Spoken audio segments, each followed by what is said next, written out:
उज्जैनी में चंद्रसेन नाम का एक राजा था। एक बार मंत्री शिशुपाल के साथ जंगल में शिकार खेलने गया था। वहाँ शिकार हाथ नहीं लगी। घोड़े पर दोनों लौट रहे थे तो रास्ते में एक मणिधर सर्प जो मरा हुआ था, उसकी मणि अलग थी और सर्प मरा हुआ अलग पड़ा हुआ था। यह देख करके राजा चंद्रसेन दुखी हुए और कहे कि किसने इसे मारा है। मैं अपना संजीवनी विद्या का प्रयोग करके इसे जीवित कर देता हूँ। मंत्री बोला कि यह बहुत अच्छा विचार है। किसी को जीवन दान देना बहुत बड़ा पुण्य है। अपने मंत्र का प्रयोग करने लगा, लेकिन सर्प पर कोई असर न होता हुआ देख करके मंत्री बोला कि आपका गुरु आपको सच्चा मंत्र नहीं दिया, इसीलिए इस पर आपके संजीवनी का कोई असर नहीं हो रहा है। राजा बोला, नहीं, हमारे गुरु को ऐसा लांछन नहीं लगा सकते हो। मैं दूसरी विद्या का प्रयोग करता हूँ, इसलिए तुम हमारे शरीर को सुरक्षित रखना। और इस प्रकार से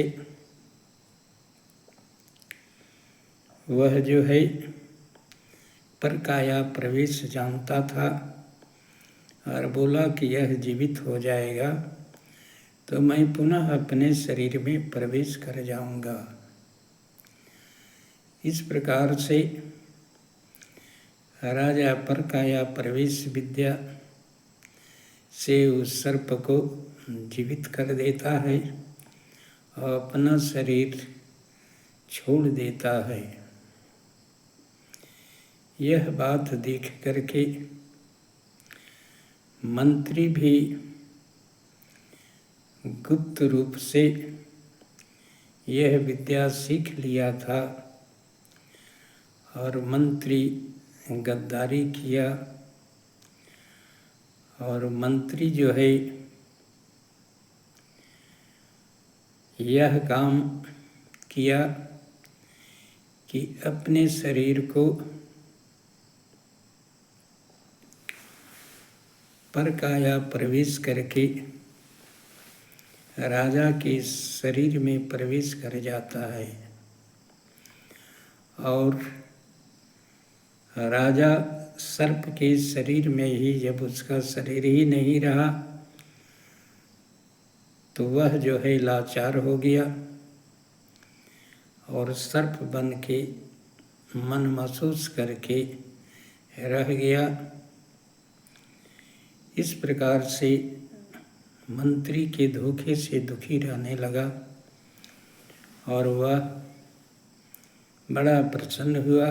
कहा कि मैं इसी ताक में तुम्हारे पीछे बहुत दिनों से लगा हुआ था, आज मौका मिला और मैं अब राजा हो गया उज्जैनी का। इस प्रकार से आता है और वहाँ से नाटक करके यह खबर फैला देता है कि हमारे मंत्री को जंगल में शिकार खेलते समय एक सिंह ने आक्रमण करके मार देता है और उसके मंत्री के घर में स्वर्ण की सिक्काएं भिजवा देता है। इस प्रकार से रफा दफा हो जाता है। सोचा अब रानी के साथ मैं अच्छा जीवन बिताऊंगा। इधर सर्प जो था,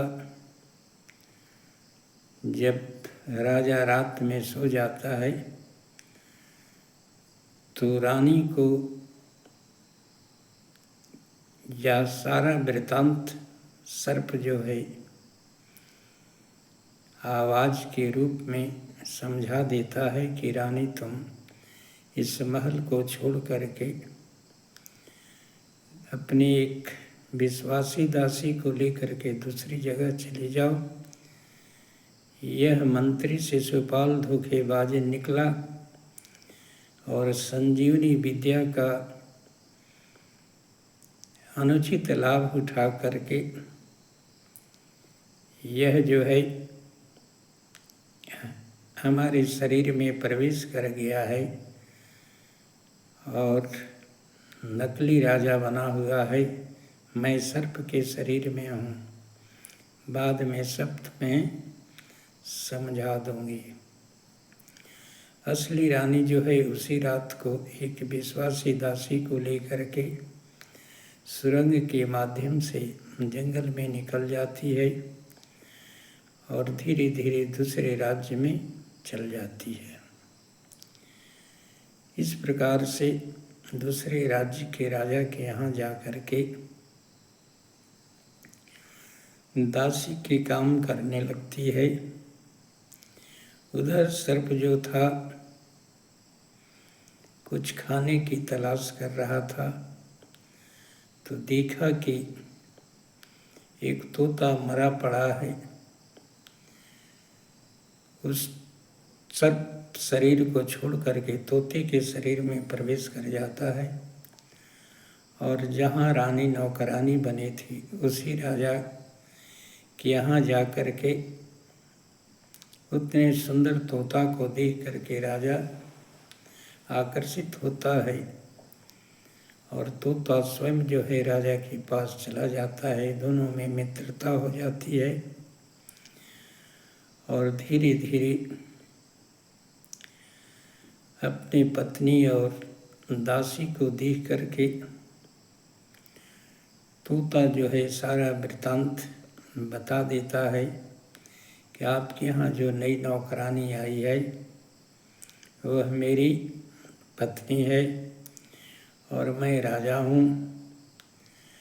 मेरा संजीवनी विद्या का गलत प्रयोग करके पहले मुझे सर्प में प्रवेश किए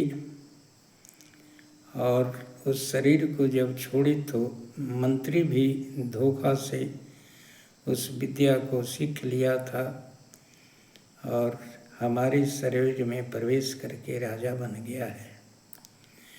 आप ऐसा काम करें कि आपकी जो एक पुत्री है उसको